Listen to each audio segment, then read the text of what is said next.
Graças e paz a todos. Estou aqui mais uma vez para poder compartilhar com vocês mais uma mensagem, mais uma palavra do Senhor em que Ele tem falado com a minha vida. Eu gostaria de compartilhar com vocês e espero que Ele edifique a vida de vocês, que o Senhor venha falar ao coração de vocês. Hoje eu quero falar um pouco sobre o processo de amadurecimento, o processo de transformação em Cristo.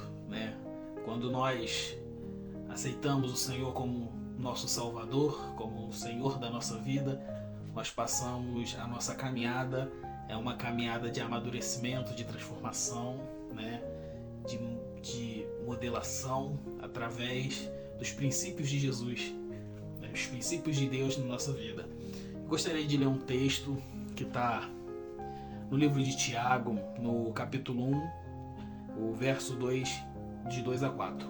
Diz assim o texto: Meus irmãos, considerem motivo de grande alegria, sempre que passarem por diversas provações, pois vocês sabem que a prova da sua fé produz perseverança, e a perseverança deve ter uma ação completa, para que vocês sejam maduros e íntegros, sem que falte coisa alguma. Amém? Senhor, nós te glorificamos, te agradecemos, Pai, por esse texto lido, pela oportunidade e a liberdade de ler e falar da Tua Palavra, Pai. Muito obrigado, que essa mensagem venha vir de encontro aos nossos corações, que o Espírito Santo venha estar conduzindo todas as coisas. Oramos confiado no Teu nome, em nome de Jesus. Amém. Amém? Então, eu gostaria de falar hoje aqui um pouco sobre esse processo de amadurecimento. E o Senhor me chamou a atenção para uma árvore que é citada na Bíblia, que é o sicômoro.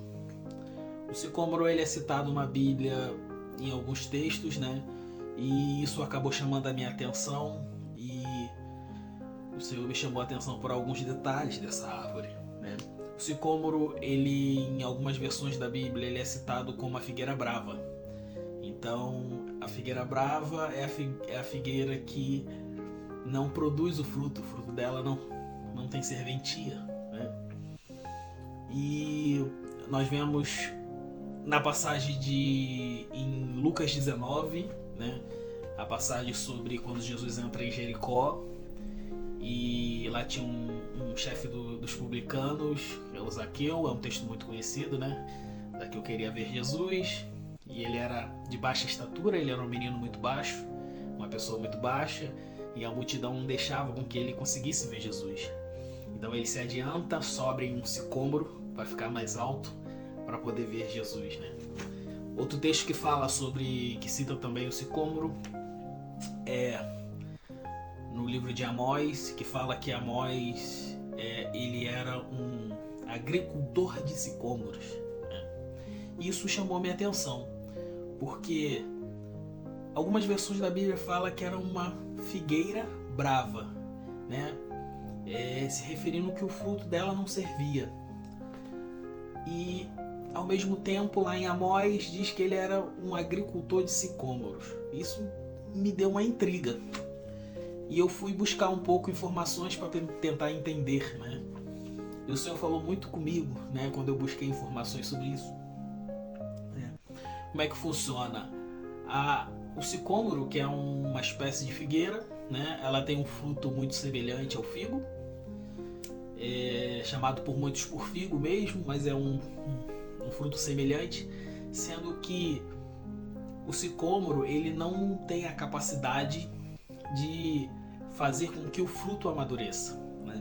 O processo é muito, mas muito lento. E nesse processo lento, o que acontece? Vem as vespas e vem os insetos, e as pragas, e acabam tomando conta, As vespas colocam ovos e as pragas tomam conta daquele fruto, porque ele fica muito tempo verde, muito tempo exposto, e ele apodrece antes de amadurecer. E eu fui buscar informação, e como que Amós era um agricultor de sicômoro, Então, ao pesquisar, eu descobri o quê? Que os agricultores eles descobriram uma forma de intervir no amadurecimento do fruto. Então eles descobriram o seguinte, que ao fazer uma incisão, né, ao fazer um corte ou um furo no fruto, a água da chuva, ela penetrava dentro do fruto. E esse processo da água penetrar dentro do fruto fazia com que o fruto soltasse um gás etileno. Esse gás etileno é o gás responsável pelo amadurecimento do fruto, né? Nós temos um exemplo no nosso dia a dia, que é a banana, né? A banana, ela solta altos teores de gás etileno, né? Por isso que muitas vezes, se você observar as fruteiras, sempre tem um local mais separado para banana, um ganchinho para pendurar. Porque se você colocar a banana muito próxima de outros frutos, esse gás que ela solta acaba amadurecendo mais rápido os outros frutos, acelera o amadurecimento dos frutos, né? Então eles faziam essa incisão, a água da chuva penetrava dentro do fruto, o fruto soltava um gás etileno, e esse gás ele acelerava o processo de amadurecimento e o fruto ficava mais macio e mais saboroso, né? Por causa da água que entrava e por causa de todo esse processo, se tornando um fruto saboroso, comestível, né? E o Senhor falou comigo em relação a isso, porque esse processo ele é muito semelhante a um processo que o Senhor ele faz nas nossas vidas, né? Esse processo de transformação, né? Eu comecei a ver muitas semelhanças, né? Como se as nossas vidas, o fruto, né? O figo, ele simboliza as nossas vidas, né? O Senhor vem e faz uma incisão nas nossas vidas. Ele permite muitas vezes nós passarmos por provas, por lutas, mas essas lutas e essas provas muitas vezes nos ferem, né? Nós nos sentimos feridos, mas isso não é para dar cabo das nossas vidas. Isso é só um processo de amadurecimento das nossas vidas, né? É um processo que vai nos fazer sair mais fortes, mais vistosos, mais firmes na fé, né? E o interessante é que ao ferir esse fruto, né, a água da chuva penetra dentro do fruto, né? A água da chuva simbolizando a palavra do Senhor, né? A água viva, o Senhor Jesus, ele penetra na nossa vida e ele começa a modificar nossas vidas de dentro para fora, né? E depois que a água penetra no fruto, o fruto começa a emanar o gás etileno, que é o gás do amadurecimento. E o interessante é que esse fruto do figo, ele nasce em cachos, né? Ele não é um fruto que fica isolado, sozinho. Ele nasce em cachos, né? Mostrando, tipificando a comunhão que nós temos, né? O corpo, né? E o interessante é que bastava um fruto, a incisão ser feita num fruto, que esse gás, ele alcançava os outros frutos, né? Como o exemplo da banana, que eu acabei de falar. Se você deixar ela perto da maçã ou perto da manga, isso acelera o processo de amadurecimento. Lá não era diferente. Ao emanar esse gás alcançava os outros frutos, porque ela nascia em cacho, ela estava no corpo. E isso fazia com que acelerasse o processo dos outros frutos também de amadurecimento, né? Isso fala muito com as nossas vidas também. Porque quando o Senhor trata nossas vidas, o Senhor entra na nossa vida, começa a transformar nossas vidas, e nós estamos no corpo, né? O nosso amadurecimento faz com que o Espírito Santo alcance quem está à nossa volta, nossos familiares, nossos amigos, nossos vizinhos, né? O Senhor vai alcançando, usando as nossas vidas, né? O tratamento que Ele faz nas nossas vidas faz com que as pessoas que estão próximas ver, e o Espírito Santo acaba alcançando as pessoas que estão na nossa volta, né? Muito interessante isso. Aqui no livro de Mateus, capítulo 5, versículo 10, diz assim: Bem-aventurado os que são perseguidos por causa da justiça, pois deles o reino dos céus, né? Porque muitas vezes nós passamos por provas, por lutas, nós somos perseguidos, nós somos difamados, né?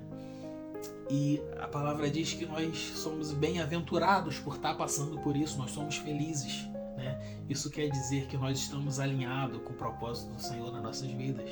E esse processo é um processo de amadurecimento que o Senhor faz em nossas vidas. É um processo que não é para dar fim na nossa vida, mas sim para aproximarmos mais ao Senhor, para fortalecer a nossa fé, nos manter firme no propósito. Nós só precisamos prevalecer, nós só precisamos estar aos pés do Senhor durante esse processo. Na Bíblia nós temos vários e vários exemplos de profetas, de servos do Senhor que passou por esse processo, né? Nós temos um exemplo muito claro de Jó, né? Jó, o inimigo queria dar cabo da vida de Jó, mas nós temos que ter a consciência que o Senhor está no controle. O que você está passando hoje, o Senhor está no controle. Nada acontece sem que o Senhor permita. E o Senhor não quer dar cabo da sua vida. O Senhor, ele quer te fortalecer. O Senhor quer te deixar mais forte. O Senhor quer que você tenha mais fé. O Senhor quer que você confie mais. E isso tudo é um processo para nossas vidas. E na vida de Jó foi igual. O Senhor estava no controle da situação. Deus falou: pode tirar tudo. Tudo do meu servo. Só não toca na vida dele. E o Jó, e Satanás tirou tudo. Ele perdeu a família, perdeu as riquezas, né? Perdeu tanta saúde. Mas Jó se manteve firme na promessa do Senhor. Jó confiou no Senhor, né? E no final Jó saiu fortalecido e foi tudo restituído, né? Tudo restituído em dobro. E é isso que o Senhor tem para nossas vidas. Essa dificuldade que você está passando, essa provação que você está passando, muitas vezes essa humilhação, perseguição, isso tudo é para você sair mais forte, né? Você vai sair fortalecido nessa situação.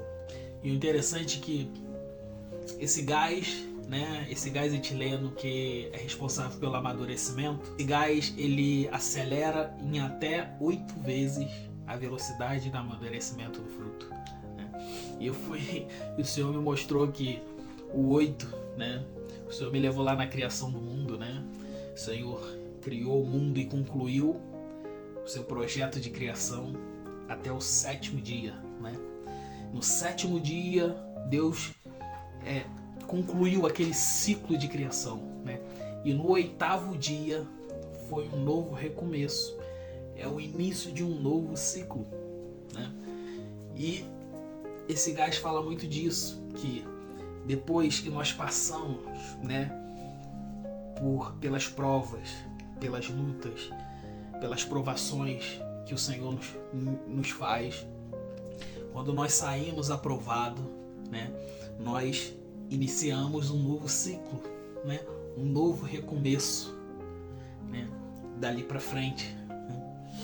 E aqui em Jeremias 29, em Jeremias 29:11 diz assim: nosso Deus nos dá um novo começo, pois sabemos que os planos de Deus para nós são planos de paz e não de mal, para nos dar um futuro e uma esperança. É isso que acabamos de dizer, né? Exatamente o que acabamos de dizer, o que está escrito aqui.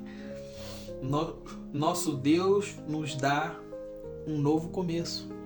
Depois que passamos por isso tudo, é um novo ciclo, é um novo começo de caminhada com o Senhor.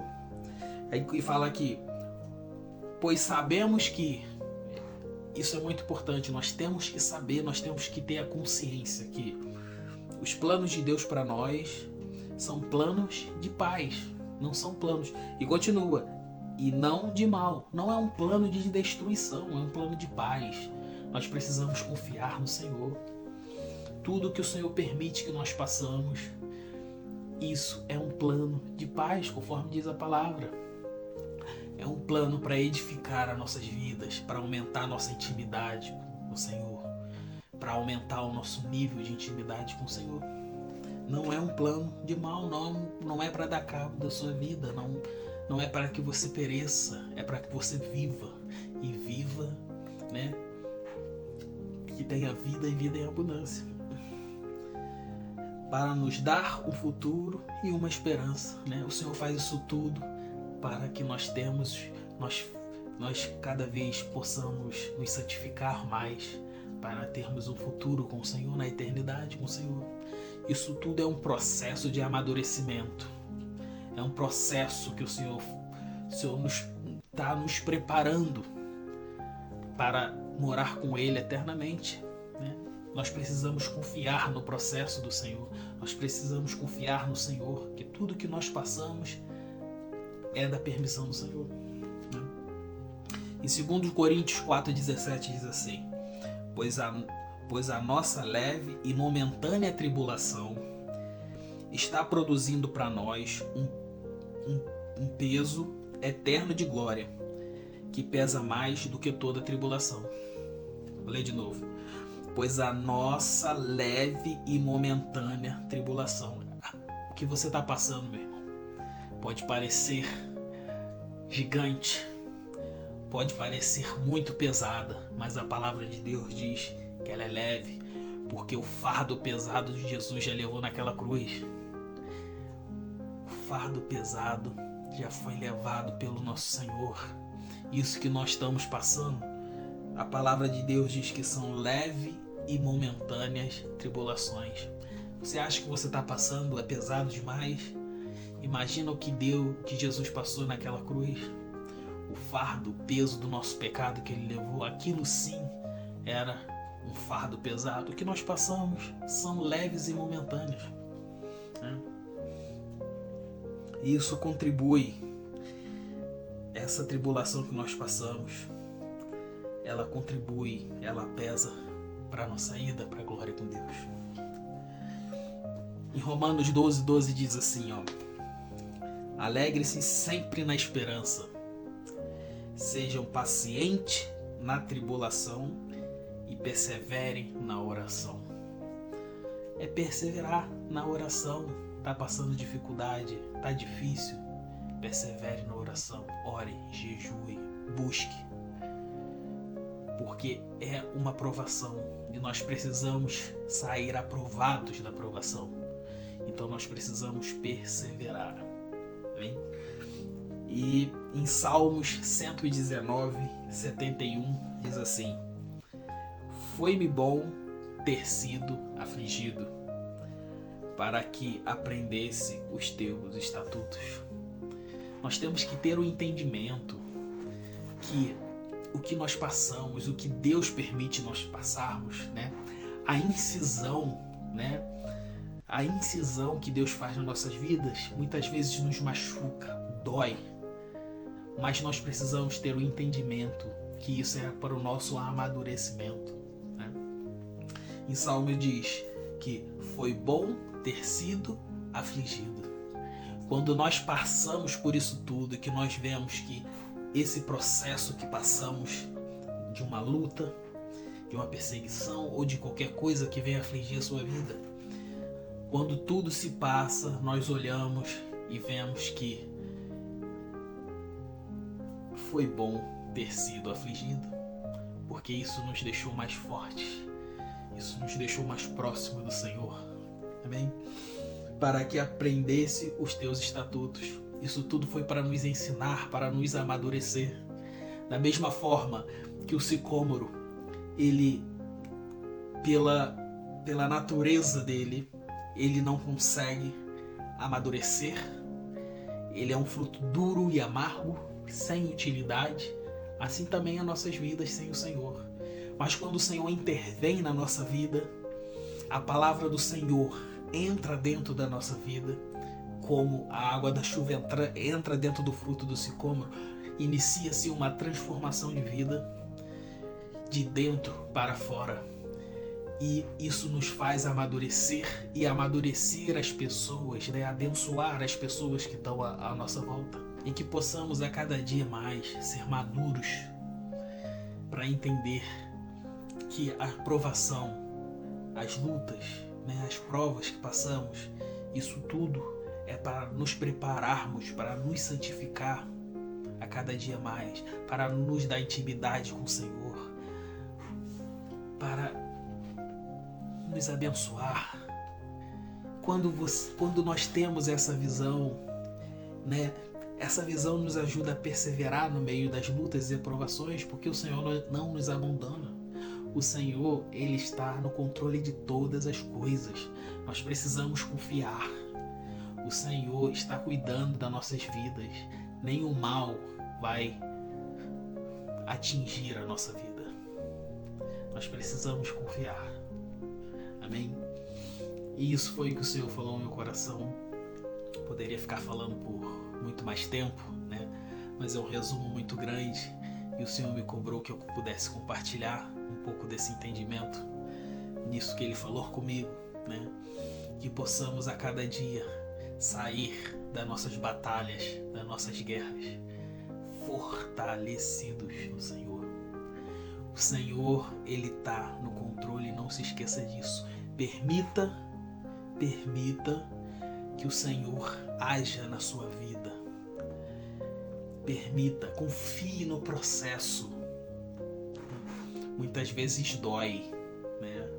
Muitas vezes é difícil. Muitas vezes pensamos em desistir, mas precisamos perseverar. Precisamos confiar no processo.